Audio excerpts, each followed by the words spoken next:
শুভ সকাল সবাইকে। ওয়ান্ডারনিক্সের নতুন একটা ব্লগে সবাইকে স্বাগত। আর সবাইকে জানাই শুভ দোলযাত্রা। তো আজ ছিল মঙ্গলবার, তো দোলযাত্রা ছিল, যে কারণে হঠাৎ কি মনে হলো যে মায়াপুরের ইসকন টেম্পল যাব। সেই জন্য ভোর 3:30টার সময় উঠে পড়েছি। আমি মা বোন তিনজনেই যাচ্ছি।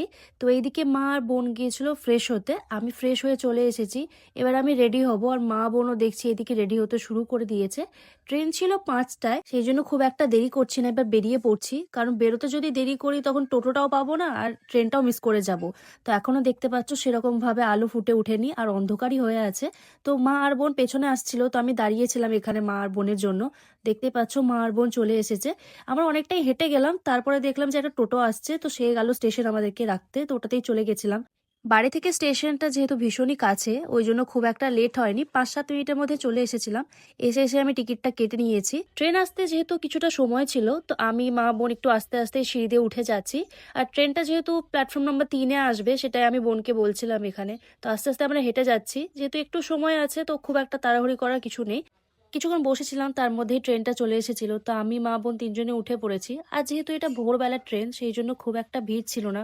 তো বসে বসে মা আমি বোন গল্প করছিলাম, আর একটু খাবার দাবারও খেয়ে নিচ্ছিলাম। আমরা যে ট্রেনে ছিলাম সেই ট্রেন থেকে নেমে আরেকটা ট্রেনে উঠতে হয়েছিল। তো দেখতেই পাচ্ছ এখানে নবদ্বীপে নেমে গিয়েছি।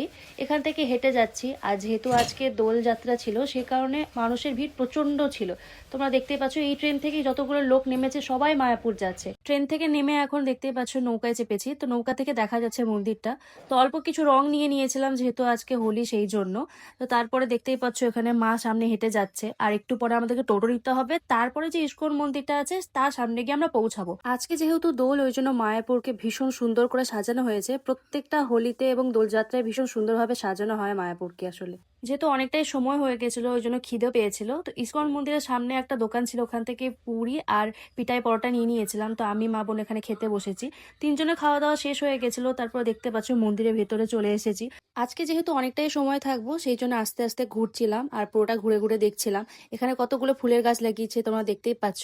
আর লোকের কতটা ভিড় সেটা তোমাদেরকে আমি এখানে দেখানোর জন্য ভিডিওটা করেছিলাম। তবুও তো মন্দিরের পেছনটা এটা ছিল, আগের দিকে ভীষণ ভিড় ছিল আরো। আর এখানে দেখতে পাচ্ছ মাছগুলো কত সুন্দর চুপ করে ঠান্ডা জলের মধ্যে বসে আছে। তারপরে যেহেতু বলা হলো যে এখানে প্রসাদ বিতরণ হচ্ছে, তো আমি মা বোন সবাই মিলে খেতে গেছিলাম। আর সামনে দেখতে পাচ্ছ কতটা লোকের ভিড় হয়েছে, সবাই প্রসাদ খেতে এসেছে। প্রসাদে এখানে ছিল খিচুড়ি, চাটনি, পায়েস, পাঁপড় ভাজা। প্রসাদটা ভীষণই ভালো রান্না হয়েছিল। তারপরে একটুখানি এগিয়ে এসে দেখছি এখানে রথ, যেটা মনে হয় কোনো অনুষ্ঠান বা কিছু একটা হবে, সেটাকে সাজিয়ে নিচ্ছিল। আর ঠাকুরের প্রসাদও দিচ্ছিল এখানে, তো সেটাও খেয়ে নিয়েছিলাম। অনেকক্ষণ থেকে রোদে রোদে ঘুরছিলাম, তো এখানে একটুখানি বিশ্রাম করছিলাম।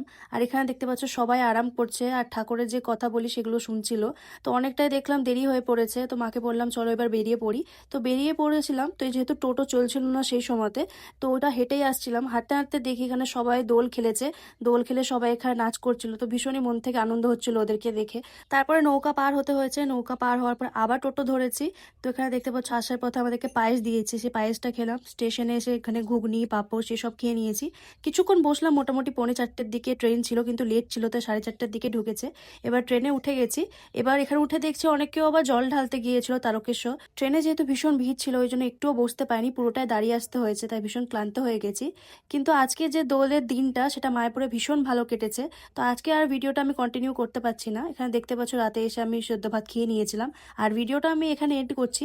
আশা করছি ভিডিওটা তোমাদের ভালো লাগবে। ভালো লাগলে একটা লাইক, শেয়ার, সাবস্ক্রাইব করে দিও ওয়ান্ডারনিক্সকে। আর যারা আমাকে এখন অব্দি ফলো করোনি, তাড়াতাড়ি ফলো করে নিও নতুন নতুন ব্লগ দেখার জন্য। দেখা হচ্ছে নতুন একটা ভিডিওতে। Till then, bye by.